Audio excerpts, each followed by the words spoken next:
உங்க ஃப்ரெண்ட் வந்து ஸ்கூல் டைம்ல ஒரு விஷயம் பண்ணியிருப்பாங்க. அத நெனச்சாலே உங்களுக்கு சிரிப்பா வரும்ல. ஸோ அந்த மாரி என் ஃப்ரெண்ட் வந்து ஒரு விஷயம் பண்ணா. ஸோ அத நெனச்சாலே எனக்கு சிரிப்பு தான் வரும். ஸோ அதுதான் இன்னைக்கு நான் ஷேர் பண்ண போறேன். ஹே this is Varsha. I'm doing a series called story time with Varsha.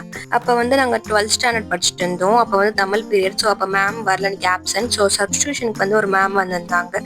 So அவங்க வந்து இப்ப தமிழ் பீரியட் தானே, அதனால புக்கு குடுங்கன்னு சொல்லிட்டு அவங்க வந்து ஒரு போயம் பார்த்துட்டு இது டெஸ்ட் எழுதுங்க அப்படின்னு சொல்லியிருந்தாங்க. ஆனா அந்த போயம் வந்து எங்களுக்கு தெரியாது. ஸோ என் ஃப்ரெண்ட் வந்து காப்பி அடிச்சா. அவள பார்த்து நாங்கலாம் காப்பி அடிச்சோம். அதுக்கப்புறம் வந்து எல்லாம் ஒன் பை ஒன்னா காமிச்சுட்டு இருந்தாங்க. யாரெல்லாம் காமிக்கலையோ வந்து காமிங்க அப்படின்னு சொல்ல போகும்போது இவளும் எந்திச்சு போனா. நாங்க வேணாம், இன்னும் 5 மினிட்ஸ் தான் இருக்கு லஞ்ச் பிரேக்குக்கு, எதுக்கு போற வேணான்னு சொன்னோம். ஆனா வந்து அவ கேட்கல. நான் போவேன்னு சொல்லிட்டு போனா.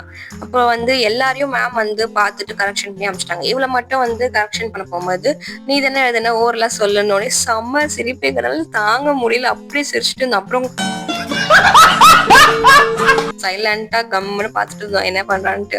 அப்புறம் மேம் வந்து கேட்டாங்க கொஞ்ச நேரம் கழிச்சு, ஏன் நீ தானே எழுதுன சொல்லேன் அப்படின்னோடனே, அப்புறம் வந்து காப்பி அடிச்சான்னு கேட்டோடனே ஆமான்னு ஒத்துக்கிட்டா. அப்புறம் மேம் கிளம்பிட்டோடனே நாங்க அப்படியே சிரிச்சுட்டு இருந்தோம். மொத்த கிளாஸும் வந்து எதுக்கு இவங்க சிரிக்கிறாங்கன்னு சொல்லிட்டு பார்த்துட்டு இருந்தாங்க. அப்புறம் அவ கிட்ட வந்தோடனே உனக்கு இது தேவையான்னு சொல்லிட்டு இருந்தோம். உங்க ஃப்ரெண்ட்ஸோடயும் இந்த மாதிரி கதை இருந்தா do let me know in the comment section. That's all for today people. Subscribe and follow. Bye bye.